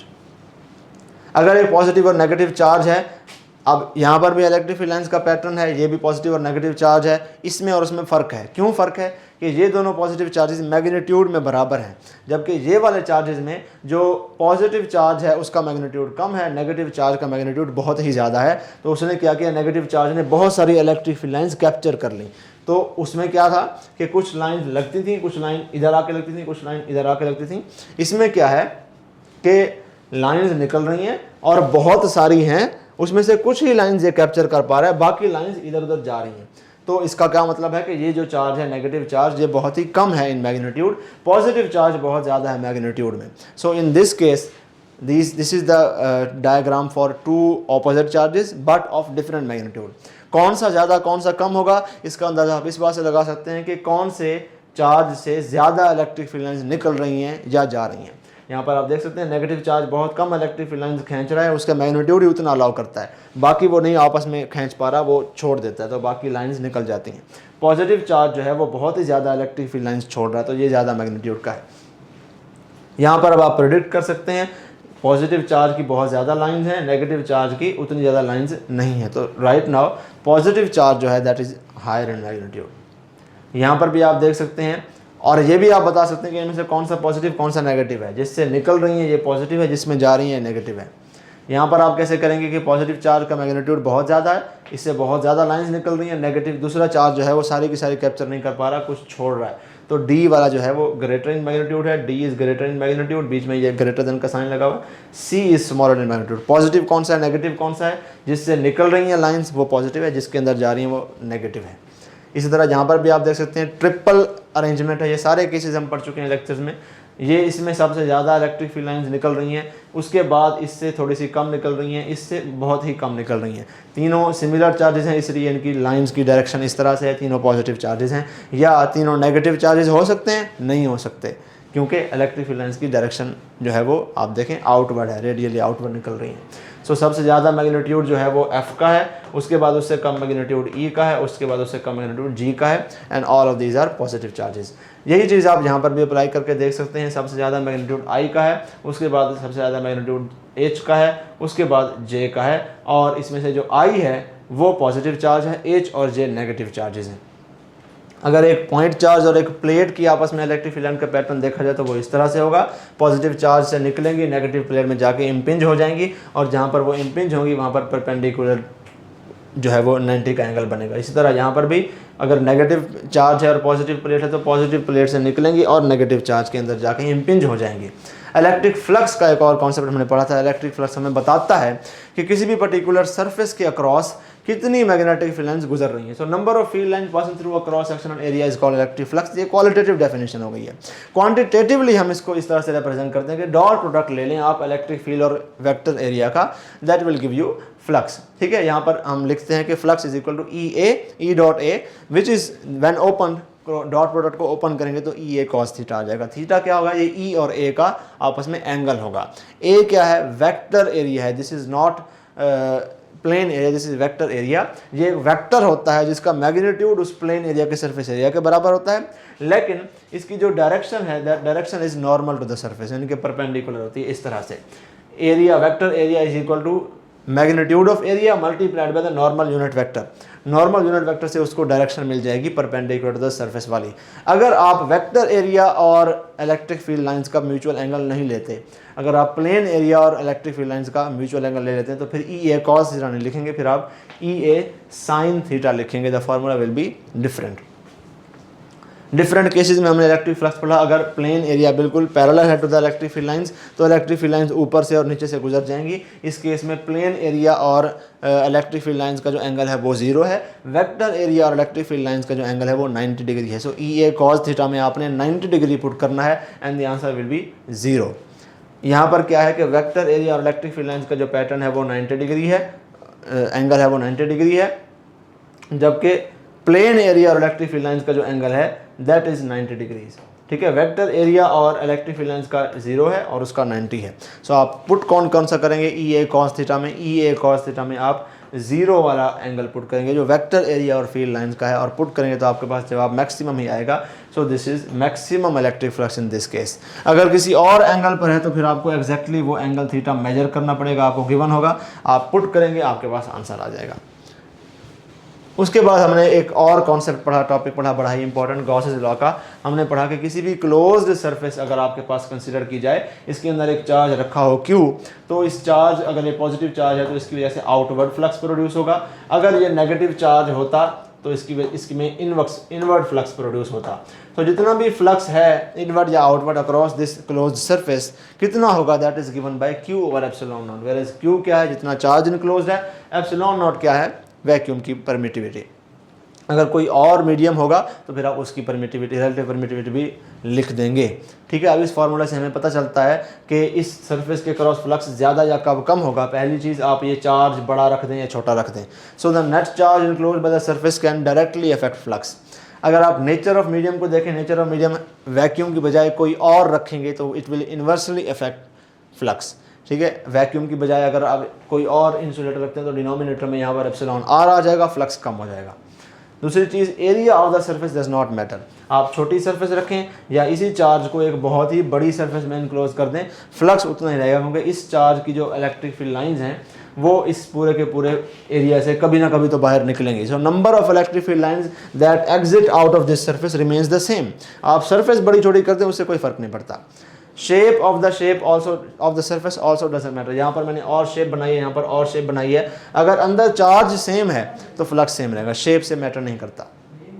कुछ एप्लीकेशंस पढ़ी हमने, हॉलो मेटालिक चार्ज स्फीयर की, इन्फिनिट शीट ऑफ चार्ज की और 2 ऑपोजिटली चार्ज पैरेलल प्लेट्स की।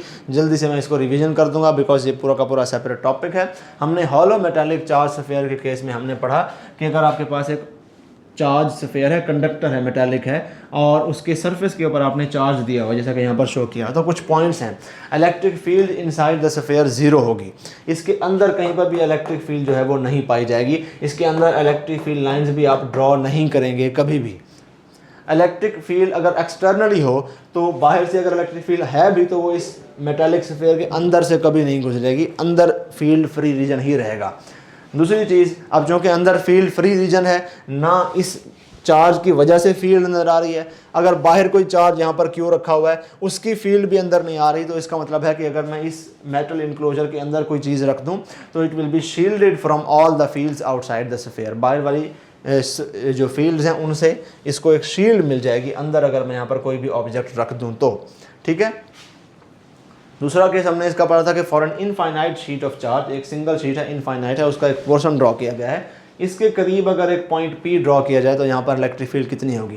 पहली चीज़, यहाँ पर आपको बिल्कुल यूनिफॉर्म फील्ड लाइन मिल रही है, तो इसका मतलब है यहाँ पर इलेक्ट्रिक फील्ड यूनिफॉर्म होगी, कांस्टेंट होगी। कितनी होगी? इतनी होगी, sigma over 2 epsilon not. Sigma क्या है? Sigma is the surface charge density. अगर 2 ऑपोजिटली चार्ज प्लेट्स हैं तो तब क्या होगा? तब भी उनके बीच में इलेक्ट्रिक फील्ड लाइंस जो हैं वो देखें पहले की निस्बत मैंने ज़्यादा क्लोज ड्रॉ की हैं, तो मतलब यहाँ पर इलेक्ट्रिक फील्ड स्ट्रेंथ ज़्यादा है यूनिफॉर्म ही। तो अगर यहाँ पर पॉइंट P रखूँगा तो वहाँ पर इलेक्ट्रिक फील्ड कांस्टेंट होगी, यूनिफॉर्म होगी। कितनी होगी? इसकी निस्बत ज़्यादा होगी। कितनी ज़्यादा होगी? इसकी निस्बत डबल होगी। तो अगर ये सिग्मा ओवर 2 एप्सिलॉन नॉट है तो सिग्मा ओवर 2 एप्सिलॉन नॉट को आप 2 से मल्टीप्लाई करेंगे तो सिग्मा ओवर एप्सिलॉन नॉट आ जाएगा। आपको पता चल जाएगा कि यहाँ पर कितनी इलेक्ट्रिक फील्ड है इस फॉर्मूले में पुट करके।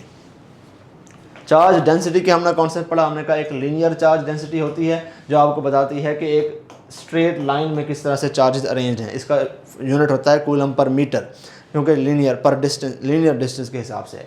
दूसरी सरफेस चार्ज डेंसिटी होती है जो हम यहाँ पर यूज़ कर रहे हैं, which is charge per unit area. So इसका यूनिट क्या होता है, coulomb per metre square. Volumetric charge density जो होता है चार्ज पर यूनिट वॉल्यूम, ये हम यूज़ करेंगे करंट इलेक्ट्रिसिटी में, इसका यूनिट होता है coulomb per metre cube. Electric potential का हमने कॉन्सेप्ट पढ़ा, एक डेफिनेशन हमने पढ़ी, हमने इसी डेफिनेशन की बेस पर सारा के सारे कॉन्सेप्ट अपने जो है वो बनाए। हमने कहा electric potential is work done in bringing a unit positive charge from infinity to a point in electric field provided it was kept in electrostatic equilibrium। electrostatic equilibrium रखने का मतलब है कि उस चार्ज को एक्सेलरेट नहीं होने देना। अगर आप उसको फ्री छोड़ देंगे तो वो ऑब्वियसली या तो अट्रैक्ट हो जाएगा या रिपेल हो जाएगा। आप इन्फिनिटी से किसी चार्ज के करीब लेकर आ रहे हैं, यहाँ पर सोर्स चार्ज है, एक और चार्ज को इन्फिनिटी से किसी चार्ज के करीब लेकर जा रहे हैं, तो अगर अट्रैक्शन हो गई तो आप छोड़ देंगे, फ्री छोड़ देंगे तो वो तो अट्रैक्ट हो जाएगा, एक्सेलरेट हो जाएगा। अगर रिपल्शन हुई और आप फ्री छोड़ देंगे तो वो रिपेल हो जाएगा, फिर एक्सेलरेट हो जाएगा। तो आपको इलेक्ट्रिक फील्ड अगर अट्रैक्टिव है तो आपको एक ऑपोजिट फोर्स लगा के रखनी पड़ती है ताकि दोनों फोर्सेस कैंसिल आउट हो जाएं और वो चार्ज कांस्टेंट वेलोसिटी से मूव करता करता आए विदाउट गेटिंग एक्सेलरेटेड। अगर इलेक्ट्रिक फील्ड रिपल्सिव है तो आपको एक पुशिंग फोर्स लगा के रखनी पड़ती है ताकि इलेक्ट्रिक फील्ड की फोर्स आप कैंसिल आउट कर पाएँ और चार्ज को आहिस्ता आहिस्ता इस चार्ज के करीब लेकर किसी पॉइंट पर आकर छोड़ दें विदाउट गेटिंग इट एक्सेलरेटेड। इस बेस पर डिफाइन होता है कि आप पॉजिटिव वर्क कर रहे हैं कि नेगेटिव वर्क कर रहे हैं। वो बात हम आगे क्लियर करते हैं। ठीक हो गया। ये इलेक्ट्रिक पोटेंशियल का जो है वो फॉर्मूला है, work done per unit charge. अब work done per unit charge जो है it is equal to Q naught over V. Work done per unit charge is equal to volt V, या इसका एक और फार्मूला भी होता है के क्यू ओवर आर। अगर आप इसको कूलम्स लॉ के हिसाब से सॉल्व करना चाहें, आर इज द डिस्टेंस जिस पॉइंट पर आप पोटेंशियल फाइंड आउट करना चाह रहे हैं, के कूलम्स कांस्टेंट है और क्यू क्या है, सोर्स चार्ज है। यहाँ पर क्यू सोर्स चार्ज है, ये वाला जो क्यू नॉट है ये सोर्स चार्ज नहीं है, ये टेस्ट चार्ज है। ठीक है, ये याद रखना है हमेशा। अगर कोई और मीडियम होगा तो फिर आप के की जगह 1/4 एप्सिलॉन नॉट की बजाय 1/4 एप्सिलॉन नॉट एप्सिलॉन आर लिख देंगे, then this will be the correct formula. अब कुछ चीज़ें हैं जो पॉजिटिव और नेगेटिव चार्ज के केस में कॉन्सेप्चुअली आपको रिवाइव करने की ज़रूरत है।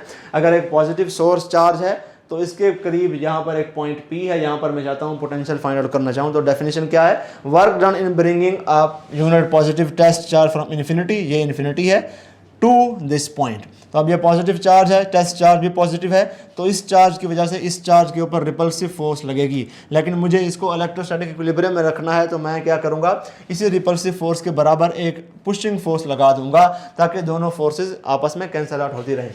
तो मैं इस तरफ एक फोर्स लगाऊंगा ताकि वो वाली फोर्स जो इसकी वजह से है वो कैंसल आउट होती रहे। तो मेरी फोर्स भी इसी तरफ है और मैं चार्ज को आहिस्ता आहिस्ता इसी तरफ लेकर आ रहा हूँ। फोर्स और डिस्प्लेसमेंट एक ही डायरेक्शन में है तो work done will be positive. तो एक पॉजिटिव सोर्स चार्ज के करीब किसी भी पॉइंट P पर अगर आप एक टेस्ट चार्ज को इन्फिनिटी से वहाँ पर लेकर आएंगे तो आपको पॉजिटिव वर्क करना पड़ेगा, बिकॉज आपकी फोर्स भी इसी तरफ होगी।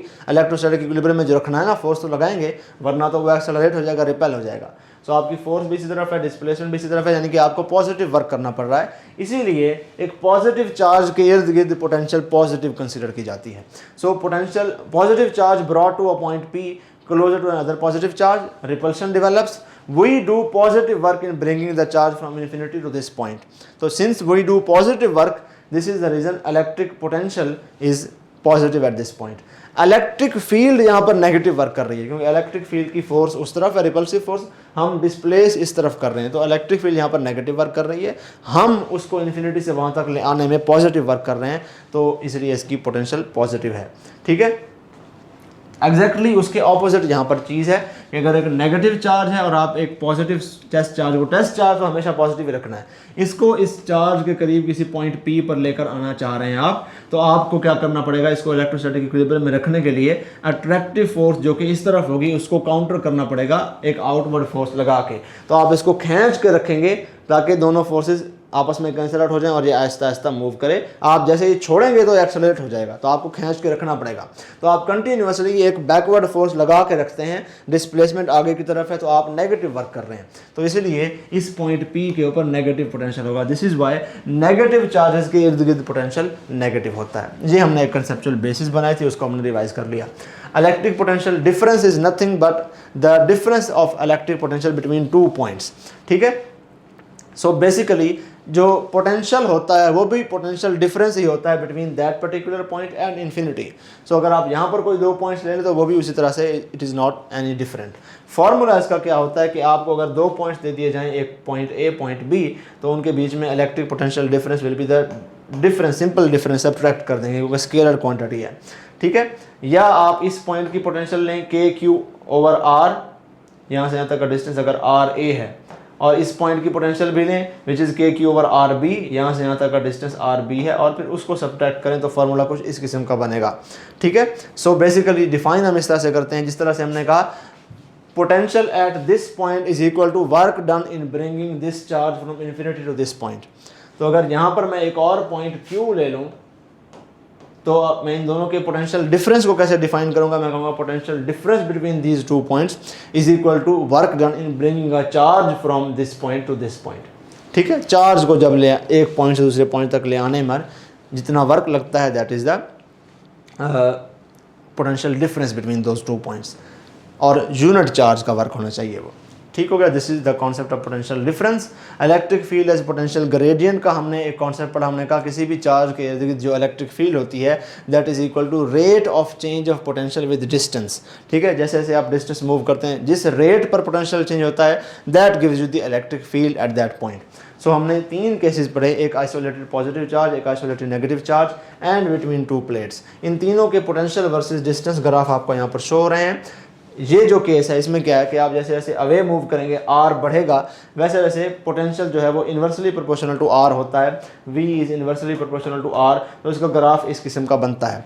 अब इस ग्राफ की जो स्लोप है that gives you delta v over delta r, और इस ग्राफ की slope will also give you electric field. So इस ग्राफ की स्लोप शुरू में बहुत स्टीप है, तो मैं कहूँगा शुरू में इलेक्ट्रिक फील्ड बहुत हाई है, यानी कि जब आप क्लोज होते हैं किसी पॉजिटिव चार्ज के तो इलेक्ट्रिक फील्ड बहुत ज़्यादा होती है। थोड़ी सी हम आगे आ जाएंगे तो यहाँ पर देखें ये स्लोप लेस स्टीप हो गई है, टेंजेंट मैंने ड्रॉ किया यहाँ पर स्लोप के लिए, तो यहाँ पर इलेक्ट्रिक फील्ड जो है वो मॉडरेट है, तो यानी थोड़ा सा आगे आ जाएंगे यहाँ पर तो इलेक्ट्रिक फील्ड थोड़ी सी कम हो जाएगी। जैसे जैसे आप आगे आते जाएंगे एक पॉइंट ऐसा आएगा ये बिल्कुल इलेक्ट्रिक फील्ड जीरो हो जाएगी, इन्फिनिटी डिस्टेंस पर चले जाएंगे वहाँ पर स्लोप बिल्कुल हॉरिजॉन्टल है, जीरो स्लोप है, तो वहाँ पर इलेक्ट्रिक फील्ड जीरो होगी। तो इस तरह से हमने पोटेंशियल का ग्रेडियंट डिफरेंट पॉइंट्स पर फाइंड आउट करके डिफरेंट पॉइंट्स पर इलेक्ट्रिक फील्ड फाइंड आउट कर ली। नेगेटिव चार्ज के लिए पोटेंशियल चूंकि नेगेटिव होती है तो इसका ग्राफ सेकंड क्वाड्रेंट में फर्स्ट क्वाड्रेंट की बजाय फोर्थ क्वाड्रेंट में बनेगा। सो जैसे जैसे डिस्टेंस बढ़ेगा potential will be less negative and less negative. शुरू में ग्रेडियंट बहुत ज़्यादा है तो हम कहेंगे यहाँ पर इलेक्ट्रिक फील्ड बहुत ज़्यादा है, यहाँ पर ग्रेडियंट आहिस्ता आहिस्ता कम होता जा रहा है, कम होते होते बिल्कुल हॉरिजॉन्टल हो गया है, तो स्लोप बिल्कुल जीरो हो गई है, तो इन्फिनिटी डिस्टेंस पर जाकर इलेक्ट्रिक फील्ड जो है वो जीरो हो गई है। तो इस तरह से हमने इलेक्ट्रिक फील्ड को पोटेंशियल वर्सेस डिस्टेंस ग्राफ के स्लोप से यानी पोटेंशियल ग्रेडियंट से रिलेट कर दिया। अगर एक पॉजिटिव और नेगेटिव प्लेट है इनके बीच में इलेक्ट्रिक फील्ड यूनिफॉर्म होती है तो इनका पोटेंशियल ग्रेडियंट का ग्राफ बिल्कुल हॉरिजॉन्टल बनता है इस किस्म का। आप पॉजिटिव के करीब हैं तो आपका डिस्टेंस बिल्कुल कम है, आहिस्ता आहिस्ता डिस्टेंस बढ़ाते जाए यानी कि आप पॉजिटिव प्लेट से नेगेटिव प्लेट की तरफ जाते जा रहे हैं, ठीक है। तो जैसे जैसे आप ये डिस्टेंस बढ़ाते जा रहे हैं वैसे वैसे पोटेंशियल जो है वो कम होता जा रहा है, लेकिन लीनियरली कम हो रहा है, कॉन्स्टेंटली कम हो रहा है। इसकी स्लोप कांस्टेंट है। इसकी स्लोप क्या बताती है? इसकी slope delta we over delta R बताती है। इसकी स्लोप हमें इलेक्ट्रिक फील्ड बताती है। स्लोप कांस्टेंट है तो ये कांस्टेंट है और इलेक्ट्रिक फील्ड भी कांस्टेंट है। इसीलिए जो यूनिट होता है इलेक्ट्रिक फील्ड का वो वोल्ट पर मीटर भी होता है। इससे पहले हमने इलेक्ट्रिक फील्ड का यूनिट क्या पढ़ा? न्यूटन पर कूलम। अब इलेक्ट्रिक फील्ड का जो यूनिट है वो है वोल्ट पर metre according to this formula. Electric field और इलेक्ट्रिक पोटेंशियल पढ़ने के बाद हमने एक और कॉन्सेप्ट पढ़ा कि अगर हमारे पास एक सिस्टम ऑफ टू चार्जेस हों तो उनके बीच में कहाँ पर आप इलेक्ट्रिक फील्ड को जीरो कंसीडर करेंगे या कहाँ पर आप electric potential zero find out करेंगे। तो वो जो पॉइंट होता है वो कैलकुलेट करने का आपको क्वेश्चन आता है। सो जीरो फील्ड लोकेशन वो पॉइंट है दो चार्जेस के बीच में कि जहाँ पर इलेक्ट्रिक फील्ड जीरो होती है। अगर लाइक चार्जेस आपको दिए जाएँ, हम अभी समराइज करने वाले हैं इसको, लाइक चार्जेस यानी कि दोनों पॉजिटिव हों। इस केस में दो केसेस फर्दर हैं कि अगर वो चार्जेस सेम मैग्नीट्यूड के हों, लाइक ये दोनों पॉजिटिव चार्जेस हैं सेम मैग्नीट्यूड के हैं, ये दोनों नेगेटिव चार्जेस हैं दोनों लाइक हैं सेम मैग्नीट्यूड के हैं, या वो दोनों चार्जेस डिफरेंट मैग्नीट्यूड के हों, ये दोनों पॉजिटिव चार्जेस हैं लाइक चार्जेस हैं लेकिन एक बड़ा बनाया हुआ है एक छोटा बनाया हुआ है, ये दोनों नेगेटिव चार्जेस हैं लाइक चार्जेस हैं लेकिन एक छोटा एक बड़ा है। तो डिफरेंट मैग्नीट्यूड के हों तो तब क्या होगा, सेम मैग्नीट्यूड के हों तो तब क्या होगा। अगर दोनों लाइक चार्जेस सेम मैग्नीट्यूड के हों तो zero field location exactly centre में पाई जाती है। ठीक है, अगर दोनों में से एक बड़ा और एक छोटा हो तो ज़ीरो फील्ड लोकेशन दोनों के बीच में तो होती है लेकिन एग्जैक्टली सेंटर में नहीं होती। वीकर चार्ज स्मॉलर चार्ज के ज़्यादा करीब होती है, इसका डिस्टेंस बड़े चार्ज से ज़्यादा होता है, छोटे चार्ज से कम फासले पर होता है। इसी तरह यहाँ पर भी आप देखें बड़े चार्ज से दूर होता है, छोटे चार्ज से करीब होता है। ये हमने इसकी चीज़ देख ली कि कहाँ पर पाया जाएगा। जब भी क्वेश्चन आए पहले आपने सिनारियो को इस हिसाब से जो है वो प्रिडिक्ट करना है कि पोटेंशियल के ज़ीरो फील्ड लोकेशन होगी कहाँ पर। फिर उसके बाद आप उसका डिस्टेंस किसी भी एक चार्ज से अज्यूम करके उस पॉइंट पर इलेक्ट्रिक फील्ड फाइंड आउट करके फिर न्यूट्रल पॉइंट फाइंड आउट कर सकते हैं। अनलाइक चार्जेस वो कैसे फाइंड आउट करना वो भी बताता हूँ मैं। अनलाइक चार्जेस के लिए क्या होगा कि अगर एक पॉजिटिव और एक नेगेटिव है तो तब केस किस तरह का होगा। अगर एक पॉजिटिव और एक नेगेटिव है लेकिन दोनों सेम मैग्नीट्यूड के हैं तो तब इलेक्ट्रिक फील्ड ज़ीरो किसी भी पॉइंट पर नहीं होगी। The zero field location is non existent, exist ही नहीं करता है ही नहीं, जैसा कि इस केस में है। कहीं पर भी मैंने पॉइंट नहीं बनाया हुआ। लेकिन अगर एक पॉजिटिव चार्ज और एक नेगेटिव चार्ज, ये नेगेटिव है, सेम मैग्नीट्यूड के नहीं है, एक बड़ा है एक छोटा है, तो फिर तब क्या होगा, तब इलेक्ट्रिक फील्ड ज़ीरो उस पॉइंट पर होगी, वो दोनों पॉइंट के बीच में कहीं पे नहीं होगी, दोनों चार्जेस के बाहर कहीं पर होगी। लेकिन अब उधर बाहर होगी कि इधर बाहर होगी ये डिपेंड करता है कौन सा चार्ज छोटा है। जो छोटा चार्ज है उसके करीब होगी बाहर, इधर बाहर नहीं होगी। सो सेम मैग्नीट्यूड के हैं, ऑपोजिट चार्जेस हैं, no zero field location. Opposite charges हैं लेकिन डिफरेंट मैग्नीट्यूड के हैं तो it will be outside the two charges and closer to the weaker charge. इसको फाइंड आउट करने का जो फार्मूला होता है लाइक चार्जेस के लिए, अगर आपको दो चार्जेस के बीच का डिस्टेंस d पता है तो आप न्यूट्रल पॉइंट का जो लोकेशन है वो x कैसे फाइंड आउट करेंगे।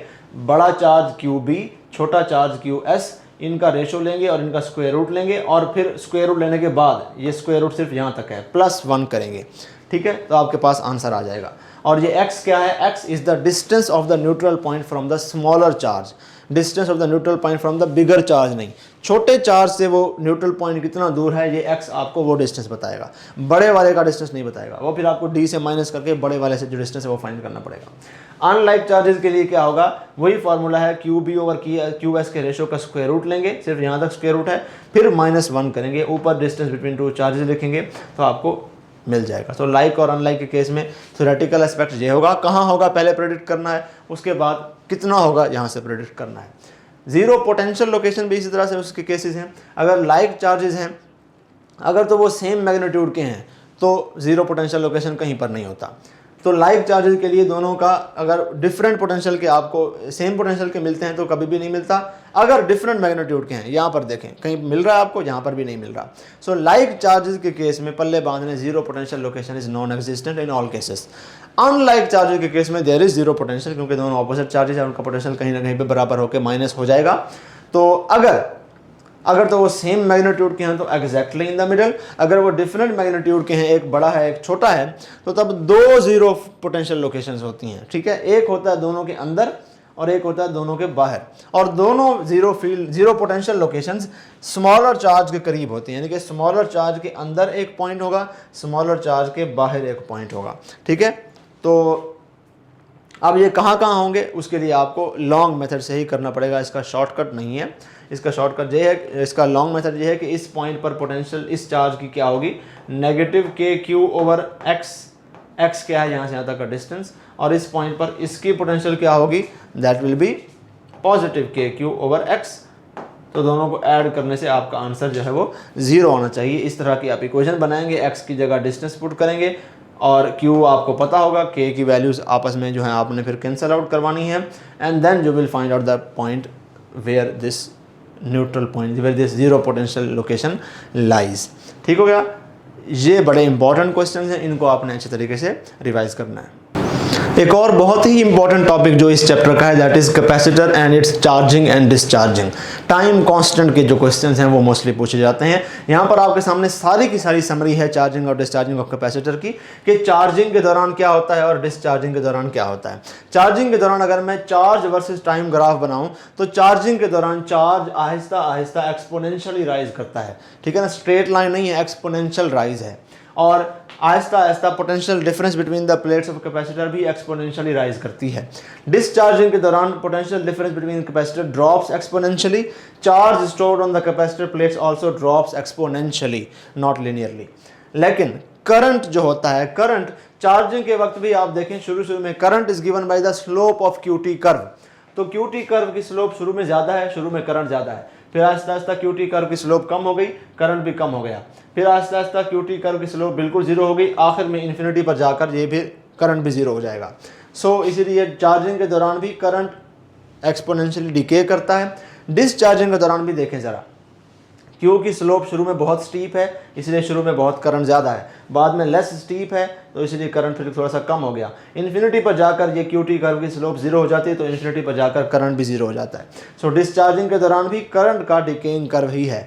तो ये एक्सेप्शन आपने याद रखनी है कि चार्जिंग और डिस्चार्जिंग में बाकी ग्राफ्स उल्टे हो जाते हैं, लेकिन current versus time graph is always exponentially decaying graph. ठीक हो गया। टाइम कांस्टेंट, हमने कहा कि टाइम कांस्टेंट की डेफिनेशन दो तरीकों से की जाती है। एक तो ये है कि फॉर एग्जांपल अगर इतना चार्ज मैक्सिमम है, 100% बैटरी इतनी है, इतना चार्ज मैक्सिमम है, एक और भी मैं बना देता हूँ समझाने के लिए। तो जितने टाइम में चार्ज बिल्डअप होते होते होते होते होते होते होते 63% हो जाएगा, यहाँ से यहाँ तक चार्ज होने में जितना टाइम लगेगा वो होगा time constant, which is given by RC। R क्या है? वो रेजिस्टेंस जो उस RC सर्किट में है, और C वो कैपेसिटेंस है, इसका प्रोडक्ट होता है। इतना टाइम लगेगा 63% चार्ज होने में। और दूसरा फार्मूला इसका यह होता है कि फुल्ली चार्ज था लेकिन डिस्चार्ज होते होते होते होते इतना रह गया, 37% ऑफ मैक्सिमम रह गया यहाँ से यहाँ तक। तो यहाँ से यहाँ तक डिस्चार्ज होने में जितना टाइम लगा है that is also the time constant. ठीक है। सो time required by the capacitor to charge from 0 to 63% is also time constant. Time constant is also the time required by the charge to discharge from 100 down to all the way down to 37%. ठीक हो गया। अब आपने बताना है कि इन दोनों में से किसका टाइम कांस्टेंट ज़्यादा है, ताकि आपकी हल्की सी रिवीजन हो जाए। वीडियो को पॉज करें, इसको ज़रा आप बता सकते हैं। सो इन दोनों में से इसमें क्या है, इसमें कौन सा जल्दी चार्ज है, जो जल्दी चार्ज हो रहा है उसका टाइम कांस्टेंट कम है। सो इसका टाइम कांस्टेंट कम है येलो वाले का। यहाँ पर भी जो जल्दी डिस्चार्ज हो रहा है उसका टाइम कांस्टेंट जो है वो कम है, तो यहाँ पर भी पीले वाले का टाइम कांस्टेंट जो है वो कम है, जल्दी डिस्चार्ज हो रहा है। उसके बाद हमने एक चीज़ जो याद रखने वाली थी कि कितने कितने टाइम कांस्टेंट्स में कितना कितना चार्ज है वो डिपॉजिट होता है। सो आपको पता होना चाहिए कि ये जो ग्राफ है इसमें y एक्सिस पर अगर मैं चार्ज लिखूं और x एक्सिस पर मैं टाइम लिखूं, this is time in terms of time constants. इस ग्राफ के दो ब्लॉक्स एक टाइम कांस्टेंट को शो करते हैं। सो एक टाइम कांस्टेंट जब होगा तो चार्जिंग के वक्त कैपेसिटर 63% चार्ज हो जाएगा, दो टाइम कांस्टेंट जब हो जाएंगे तो 86% चार्ज हो जाएगा, तीन टाइम कांस्टेंट जब हो जाएंगे तो 95% चार्ज हो जाएगा, पांच टाइम कांस्टेंट जब हो जाएंगे तो ये 99% चार्ज हो जाएगा। ठीक हो गया। अगर डिस्चार्जिंग का कर्व देखें तो उसमें देखिए ज़रा, जब एक टाइम कांस्टेंट हो जाता है तो कैपेसिटर 37% तक डिस्चार्ज हो जाता है, दो टाइम कांस्टेंट में 14, तीन में 5, चार टाइम कांस्टेंट के बाद एक टाइम कांस्टेंट हो गया, दूसरा टाइम कांस्टेंट हो गया, ये तीसरा टाइम कांस्टेंट हो गया, और ये चौथा टाइम कांस्टेंट हो गया आगे जाके। ठीक हो गया। सो 5 टाइम कांस्टेंट के बाद 1% तक बाकी इसकी चार्जिंग रह जाएगी। एक क्वेश्चन आता है कि हाफ टाइम कांस्टेंट में कितना चार्ज या डिस्चार्ज होगा, तो हाफ टाइम कांस्टेंट में 39% चार्जिंग होती है और हाफ टाइम कांस्टेंट में डिस्चार्जिंग अप टू 61% होती है। This is the concept of charging and discharging of capacitor. The last and the most complex topic of this chapter that we need to revise is this, कि अगर आपके पास एक capacitor है, उसके साथ battery connected है, आपने डिस्टेंस बढ़ाया तब क्या होगा, बैटरी डिसकनेक्टेड है तब डिस्टेंस बढ़ाएंगे तब क्या होगा, और अगर बैटरी कनेक्टेड है आपने डाइलेक्ट्रिक डाला तब क्या होगा, बैटरी कनेक्टेड है आपने बैटरी डिसकनेक्टेड है तब डाइलेक्ट्रिक डाला तब क्या होगा। सारी चीज़ें पूछी जाती हैं आपसे। चार्ज के ऊपर क्या इफेक्ट पड़ेगा, कैपेसिटेंस के ऊपर क्या इफेक्ट पड़ेगा, इलेक्ट्रिक फील्ड के ऊपर क्या इफेक्ट पड़ेगा, पोटेंशियल डिफरेंस बिटवीन प्लेट्स के ऊपर क्या इफेक्ट पड़ेगा, और energy stored by the capacitor के ऊपर क्या इफेक्ट पड़ेगा। सो हम ये चारों केसेस में इन सारी चीज़ों के ऊपर क्या क्या इफेक्ट पड़ता है वो पढ़ेंगे। सबसे पहले जब भी बैटरी डिसकनेक्टेड हो तो आपने अज्यूम कर लेना है कि चार्ज कांस्टेंट रहेगा, तो पहले आपने कॉलम में कांस्टेंट वाली चीज़ रख देनी है। बैटरी डिसकनेक्टेड है, चार्ज कांस्टेंट, बिफोर भी क्यू होगा, आफ्टर भी क्यू होगा। ठीक है। डिस्टेंस बढ़ाने से भी कोई फ़र्क नहीं पड़ेगा चार्ज के ऊपर। कैपेसिटेंस के ऊपर क्या इफेक्ट पड़ेगा, कैपेसिटेंस का फार्मूला है A epsilon not divided by D. अगर आपने डिस्टेंस बढ़ा दिया विद बैटरी डिस्कनेक्टेड तो क्या होगा, कैपेसिटेंस कम हो जाएगी। कितनी कम हो गई, जितने टाइम्स डिस्टेंस बढ़ाया है। अगर डिस्टेंस को आपने n टाइम्स बढ़ाया है तो पहले कैपेसिटेंस अगर c थी तो अब capacitance c divided by n यानी 1/n हो जाएगी, n टाइम्स कम हो जाएगी। इलेक्ट्रिक फील्ड के ऊपर क्या इफेक्ट पड़ेगा, याद रहे फॉर्मूला हमेशा वही यूज़ करना है जिसमें कांस्टेंट वाली चीज़ हो। आपने कांस्टेंट रखा हुआ है चार्ज को, तो आपने यहाँ पर E is equal to V/D वाले फार्मूले को देकर ये नहीं कह देना कि डिस्टेंस बढ़ाया n टाइम्स तो इलेक्ट्रिक फील्ड E/n हो जाएगी। गलत, ऐसा नहीं करना, क्योंकि potential difference between the plates constant नहीं है। बैटरी डिसकनेक्टेड है, बैटरी जब कनेक्टेड होती है तो तब बैटरी पोटेंशियल डिफरेंस कांस्टेंट रखती है, तब आप ये वाला फार्मूला लगाएंगे। वो हम इससे नेक्स्ट स्लाइड में देखेंगे। Right now potential difference constant नहीं है, ये फार्मूला नहीं चलेगा। चार्ज कांस्टेंट है तो चार्ज डेंसिटी वाला फार्मूला चलेगा, सिग्मा ओवर एप्सिलॉन नॉट। सो अब क्या करेंगे, आपने क्या किया, सिग्मा ओवर एप्सिलॉन नॉट से आपने प्रिडिक्ट करना है कि क्या होगा। सो इस फार्मूले में कुछ भी चेंज नहीं हो रहा। इलेक्ट्रिक फील्ड पहले भी उतनी थी, बाद में भी उतनी है। सो इलेक्ट्रिक फील्ड के ऊपर कोई इफेक्ट नहीं पड़ता when you increase the distance with the battery disconnected. Potential difference V is equal to ED। अब यहाँ पर E कांस्टेंट है तो इसलिए ये फार्मूला चलेगा, ठीक है। अब ये फार्मूला V और D का रिलेशन बताने के लिए चलेगा, लेकिन इसी फार्मूले को रीअरेंज करके अगर आप इस तरह से लिख दें E is equal to V/D और आप कहें E और D का रिलेशन फाइंड करना चाहता हूँ इस कॉलम में पुट करने के लिए, फिर नहीं चलेगा, क्योंकि E और D का रिलेशन फाइंड करने के लिए तीसरी टर्म V कांस्टेंट होनी चाहिए, जो नहीं है। जबकि V और D का रिलेशन फाइंड करने के लिए तीसरी टर्म कांस्टेंट होनी चाहिए, जो है। तो यहाँ पे चलेगा, उधर नहीं चलेगा, ठीक है। ये थोड़ा सा माइन्यूट सा पॉइंट है, ये ध्यान रखना है। तो इलेक्ट्रिक फील्ड कांस्टेंट V और D डायरेक्टली प्रोपोर्शनल, डिस्टेंस बढ़ाएंगे V भी बढ़ जाएगा। तो डिस्टेंस अगर n टाइम्स बढ़ाया है तो पोटेंशियल भी n टाइम्स बढ़ जाएगा। Energy stored is given by half QV। Basic formula है, हम हमेशा यही लगाएंगे, ठीक है, हाफ QV। सो Q तो कांस्टेंट है, ठीक है, V n टाइम्स बढ़ गया है, तो V अगर n टाइम्स बढ़ गया है तो energy stored by the capacitor will also increase by n times if you increase the distance between the plates with the battery disconnected. But what happens if the battery is connected. अब constant वाली पहला column हम change कर देंगे। Constant वाली term कौन सी है, potential difference. Battery जब कनेक्टेड होती है तो वो बैटरी प्लेट्स के बीच में पोटेंशियल डिफरेंस मेंटेन करती है। तो अब ये मेंटेन होगा, कैपेसिटेंस उसी फार्मूले से पता चल जाएगी। डिस्टेंस बढ़ाएंगे तो क्या होगा, कैपेसिटेंस कम हो जाएगी। अब पोटेंशियल डिफरेंस जो है कांस्टेंट है, तो चार्ज कैसे चेंज होगा, चार्ज तो कांस्टेंट नहीं है। Q is equal to CV, capacitance जो है वो कम हुई है, पोटेंशियल डिफरेंस कांस्टेंट है। तो कैपेसिटेंस अगर n टाइम्स कम हुई है तो चार्ज भी n टाइम्स कम हो जाएगा। अब यहाँ पर इलेक्ट्रिक फील्ड फाइंड आउट करने के लिए आप सिग्मा ओवर एप्सिलॉन नॉट का फार्मूला नहीं लगा सकते जो पीछे लगाया था। क्यों, क्योंकि सिग्मा चार्ज डेंसिटी कांस्टेंट नहीं है, चार्ज तो कम हो रहा है, तो कांस्टेंट नहीं है, तो ये फार्मूला नहीं चलेगा। अब V कांस्टेंट है पोटेंशियल, तो अब ये फार्मूला चलेगा, इससे जवाब ठीक आएगा। तो डिस्टेंस आपने अगर n टाइम्स बढ़ाया है तो इलेक्ट्रिक फील्ड n टाइम्स कम हो जाएगी। पहले E थी, अब E/n हो जाएगी। एनर्जी स्टोर्ड क्या होगी, V तो कांस्टेंट है लेकिन Q जो है वो क्या है, Q n टाइम्स कम हो रहा है, तो energy stored will also be decreased bye n times if you increase the distance between the plates of the capacitor with the battery connected. अगर आप डाई इलेक्ट्रिक इंसर्ट करेंगे विद द बैटरी डिसकनेक्टेड तो क्या होगा, disconnected का word पढ़ के पहले आपने पहला कॉलम रिवाइज कर लेना है कि चार्ज तो कांस्टेंट रहेगा। अब C is equal to A epsilon naught epsilon R divided by D। Distance तो कांस्टेंट है, डिस्टेंस को तो नहीं चेंज किया, एरिया को भी नहीं चेंज किया। एप्सिलॉन R आ गया है, पहले एप्सिलॉन नॉट था, एप्सिलॉन R आ गया। तो जितनी भी रिलेटिव परमिटिविटी का आपने डाइलेक्ट्रिक डाला है उतने टाइम्स कैपेसिटेंस बढ़ जाएगी, एप्सिलॉन R टाइम्स बढ़ जाएगी। अब पोटेंशियल डिफरेंस कैसे चेंज होगा, Q/C, ठीक है। बैटरी डिसकनेक्टेड है, ये बात हमें पता है कि Q तो कांस्टेंट है, तो V और C इन्वर्सली प्रोपोर्शनल होंगे। कैपेसिटेंस ER टाइम्स बढ़ी है तो पोटेंशियल डिफरेंस जो है वो ER टाइम्स कम हो जाएगा। Electric field is equal to V/D।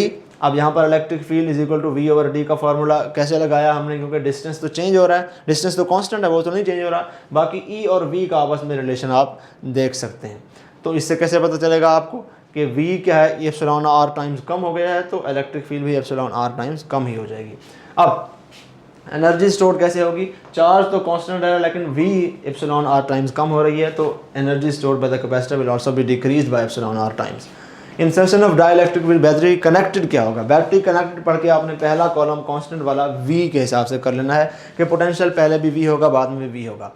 C is equal to A epsilon naught epsilon R by D। Epsilon R तो है, ठीक है ना। तो इंसर्शन ऑफ डाइलेक्ट्रिक चाहे बैटरी ना हो चाहे बैटरी हो तो कैपेसिटेंस हमेशा बढ़ेगी ही, क्योंकि इस फार्मूले में तो एप्सिलॉन R न्यूमरेटर में ही आना है, ठीक हो गया। चार्ज कैसे चेंज होगा, Q को कैसे चेंज करेंगे, Q का कैसे पता चलेगा, तो Q is equal to CV। V जो है वो कांस्टेंट है, C के डायरेक्टली प्रोपोर्शनल है। कैपेसिटेंस ER टाइम्स बढ़ी है तो चार्ज भी ER टाइम्स बढ़ जाएगा। Electric field is equal to V over D। ये फार्मूला क्यों चूज़ किया, क्योंकि यहाँ पर V कांस्टेंट है तो ये फार्मूला काम करेगा। डिस्टेंस भी जो है वो कांस्टेंट है तो ना V चेंज हो रहा है ना D चेंज हो रहा है, तो E जो है वो पहले भी E होगा बाद में भी E होगा, E के ऊपर इफेक्ट नहीं पड़ेगा। यहाँ पर सिग्मा ओवर एप्सिलॉन नॉट क्यों नहीं यूज़ किया जनाब, क्यों, क्योंकि एप्सिलॉन नॉट कांस्टेंट नहीं है, ठीक है ना। अब यहाँ पर ये एक और माइन्यूट पॉइंट है, यहाँ पर बच्चे एतराज़ करते हैं, बच्चों को प्रॉब्लम होती है यहाँ पे कॉन्सेप्ट में थोड़ा सा ऑब्वियसली जायज़ एतराज़ है कि जी यहाँ पे तो चार्ज जो है वो इंक्रीज चेंज हो रहा है, तो यहाँ पे आपने एप्सिलॉन इलेक्ट्रिक फील्ड और चार्ज को रिलेट करके क्यों नहीं किया। अगेन वही बात है, यहाँ पर भी जवाब वही है इसका कि दो चीज़ों का रिलेशन फाइंड करेंगे, तीसरी को तो कांस्टेंट रखें ना। यहाँ पे तीसरी चीज़ कांस्टेंट है ही नहीं। एप्सिलॉन नॉट तब है जब वैक्यूम है, अगर एप्सिलॉन आर आ जाएगा यहाँ पर तो अब एप्सिलॉन आर आ जाएगा ना, तो ये इंसर्शन ऑफ डाइलेक्ट्रिक से डिनोमिनेटर चेंज हो जाएगा, तो ये परमिटिविटी वाला जो फैक्टर है वो चेंज हो रहा है, वेरिएबल है, वो कांस्टेंट नहीं है, इसीलिए हमने इस फार्मूले को नहीं रखा। इस फार्मूले में ये चीज़ है ही नहीं, एप्सिलॉन नॉट एप्सिलॉन आर वाली वो मसला ही कोई नहीं, तो ये फार्मूला हमें बताएगा कि इलेक्ट्रिक फील्ड पहले और बाद में सेम ही रहेगी।